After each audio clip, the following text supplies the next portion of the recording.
La Estrella de Belén desde el 7 de diciembre en todos los cines a nivel nacional, y para nuestros seguidores tenemos 5 entradas dobles para el avant premier que se realizará mañana a las 10:30 de la mañana. Tienen que madrugar para venir a recoger sus entradas. Este avant premier va a ser en el Cineplanet de Salaberry. Escríbanos al Facebook del programa para poder llevarse estas entradas, y hoy mismo publicaremos la lista de ganadores, por supuesto, para que vengan tempranito mañana. Bueno, ahora sí cambiamos de tema y vamos a hablar no de la Navidad, porque no es un tema tan grato en este caso, pero con cosas que tienen que ver también un poco con festividades de la iglesia, digamos. Pedro Salinas ha sacado la segunda parte de los reportajes, de las columnas que ha ido escribiendo sobre el tema de los avances y retrocesos del tema de sodalicio. Bienvenido, Pedro, como siempre. ¿Cómo estás? Muchas gracias por la invitación y por el interés en el tema. Bueno, es un tema pues que fue el gran escándalo desde que sacaste el libro de Mitad monjes, mitad soldados, y que te dio para mucho más. O sea, que a pesar de que las cosas parecía que iban avanzando y que se iba a encontrar culpables y que se iba a hacer justicia, de repente se está cayendo todo el mundo da por cerrado el caso. Bueno, mira, en realidad, tanto Pao como yo pensamos pues que estábamos descubriendo así la puntita de un iceberg, pero honestamente no pensamos que este iceberg era del tamaño de un rascacielos, porque ha sido una cosa mucho más grande de lo que esperábamos.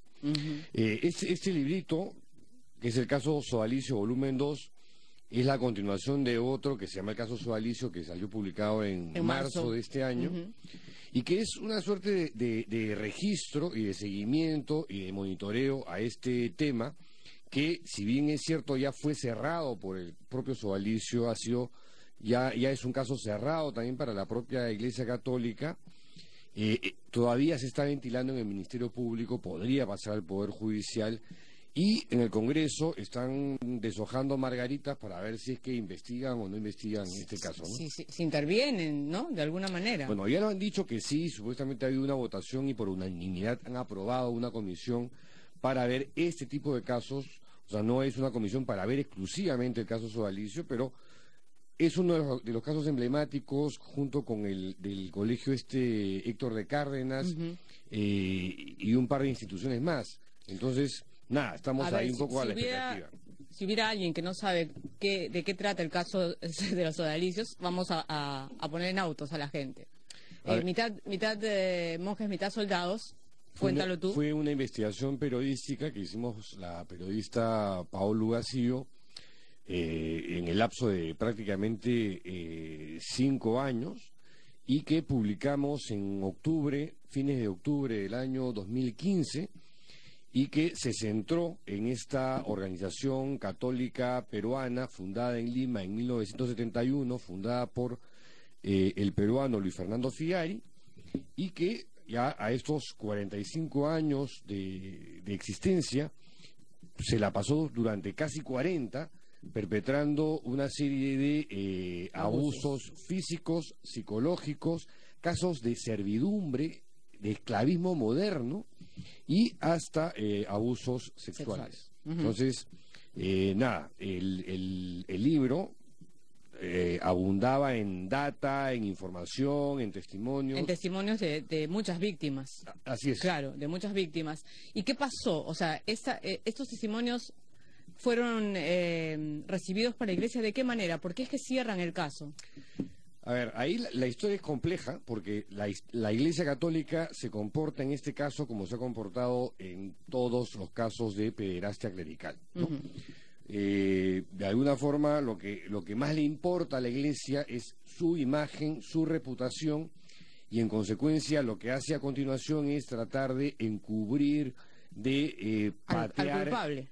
De encubrir a los culpables. Encubrir a los culpables y a los cómplices. Claro, pero eso es cuidar su reputación, porque no sería como que más lógico que una iglesia que además se vanagloria de todo lo que se vanagloria la Iglesia Católica diga: yo tengo estos testimonios, entonces expulso, expulso, cierro. Eso no ocurre. Si tú has visto la película Spotlight, claro, que se ganó el Oscar justamente en el 2015, o has visto la serie The Keepers, que está en Netflix, te vas a dar cuenta que siempre es un patrón. Hay un patrón, igual. Hay un modus operandi, hay un código de omertá o código del silencio, hay un comportamiento mafioso por parte de las autoridades eclesiales y de la clerecía en general para que este tipo de casos sean refundidos inmediatamente apenas salen a la luz. Este señor Figari, por ejemplo, está bien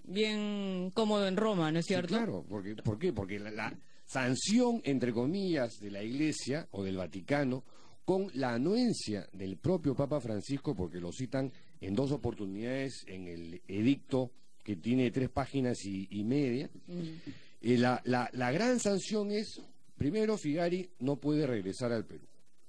Segundo, no puede hablar con la prensa o castigo, ¿no? Tercero, el sodalicio a través de un encargado o delegado tiene que preocuparse de que Figari lleve una vida decente o digna, o sea, que viva como un pachá, es más o menos el mensaje. O sea, decente, hablando en comodidades, decentemente, con las comodidades que se merecen, no decente de decencia, porque ese tipo no es decente y no lo va de a ninguna hacer, manera. ¿no? El tipo es un depredador sexual, claro. ¿no es cierto? Es un sociópata o psicópata y así será. O sea, ojo que no estoy diciendo que es un loquito o es un enfermo mental, no, claro. no lo es absolutamente consciente. Eso lo podría utilizar como para... Sí, como un atenuante. Como un atenuante, pero no lo es. Pero no lo es. Es un tipo inteligente que ha usado su inteligencia para manipular a la gente. Perfectamente entre el bien y el mal. La única cuestión es que este tipo no siente culpa.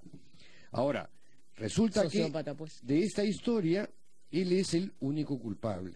O sea, no han habido cómplices. Nadie se enteró durante 40 años de las cosas que hacía. Además, en el libro no es el único que hace este tipo de cosas el sodalicio, ¿no es cierto? O sea, es como si se descubriera que el sodalicio en realidad es una red de pedazos, una ¿no? organización criminal. Una organización criminal, claro. No toda la institución, y aquí hay que tratar de ser precisos, porque acá se resientan muchos. O sea, me estás diciendo que yo soy un criminal, ¿no?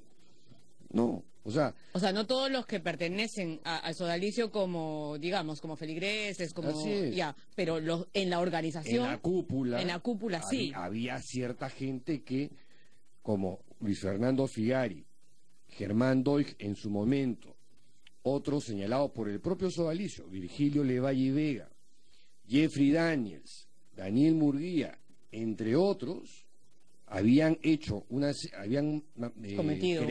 serie de compartimentos estancos y utilizaban el sodalicio como fachada, como ropaje religioso, para que sirva de tapadera para sus diversos crímenes, ¿no? Que incluso ahora en la Fiscalía quieren endosarle el delito de lavado de activos. También hay algo de eso. Porque parece que juegan con el tema del concordato que tiene la Iglesia con el Estado peruano y a la que se acogen organizaciones tipo pero sodalicio. si fuera que los agarren por ahí, que los agarren, porque Al Capone cayó por impuestos, por evasión de impuestos, que caigan por donde puedan caer, ¿no? Exacto. Pero bueno, y es un tema de investigación de la Fiscalía, que honestamente no sé muy bien en qué anda. Grosso modo, la Fiscalía, cuando tuvo la investigación, la fiscal María del Pilar Peralta, fue un desastre, ¿no? Realmente se dedicó a sabotear la investigación más que a hacer pesquisas y a conseguir testimonios o a buscar más luces en el caso que echarle tierra, que fue lo que hizo al final. Claro.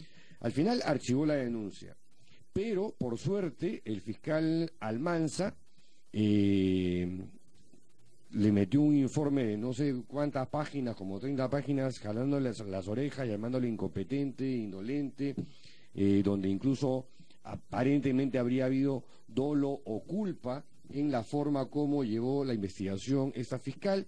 Luego pasó a otra que también quiso archivar el caso, pero como la fiscal Peralta no hizo nada, el caso se reabre por orden del fiscal Almanza. Y esto pasa por la ruleta de la Fiscalía a la 18ª Fiscalía Penal, y aquí, no sé el nombre de la fiscal, es una mujer, ha hecho un reporte para que esto pase a criminalidad organizada, donde está el fiscal superior, ya se me fue el nombre ahorita, está acá en el libro. Y ese fiscal lo que ha hecho es ahorita devolverle el caso a esta otra fiscal, diciéndole, oye, necesitamos más sustento, ¿no?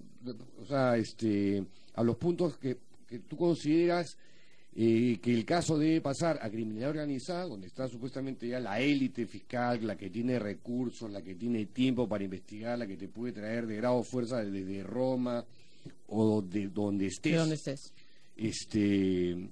Vamos a ver qué pasa. Ahora, todo es a nivel de los casos, quién lo ha cerrado, quién no ha cerrado. Vamos a hacer un cortecito y después vamos a hablar. De todas maneras, las cosas cambiaron después de que se destapó todo esto. O sea, ¿En dónde cambiaron? Dentro del sodalicio, supongo, y de algunas personas que pertenecían al sodalicio. Tengo mis dudas. No, pero digo, después por eso, después me cuentas, porque tú has pertenecido en algún momento al sodalicio, claro, y me imagino que tienes amigos que pertenecen o han pertenecido.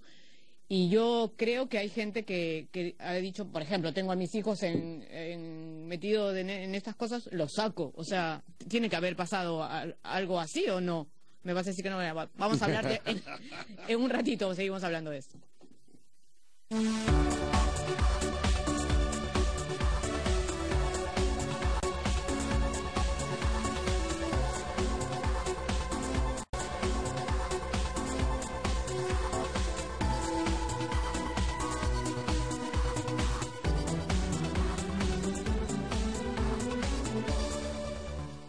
Seguimos conversando con Pedro Salinas, que acaba de presentar el domingo el caso Sodalicio volumen 2, que es una recopilación de las cosas que has venido escribiendo, ¿no es cierto? Eso es un seguimiento del caso Sodalicio. Sí. Yo te decía antes del corte que de todas maneras tiene que haber cambiado algo, por lo menos en las familias sodalites, en las familias que confiaban y tenían a sus hijos, por ejemplo, en colegios o dentro incluso de los monasterios o como se llame, no sé, y dicen, qué miedo, o sea, no, esto es una organización criminal, lo saco. O sea, eso sí tienes amigos tuyos, conocidos, que has sentido que ha salvado gente, digamos.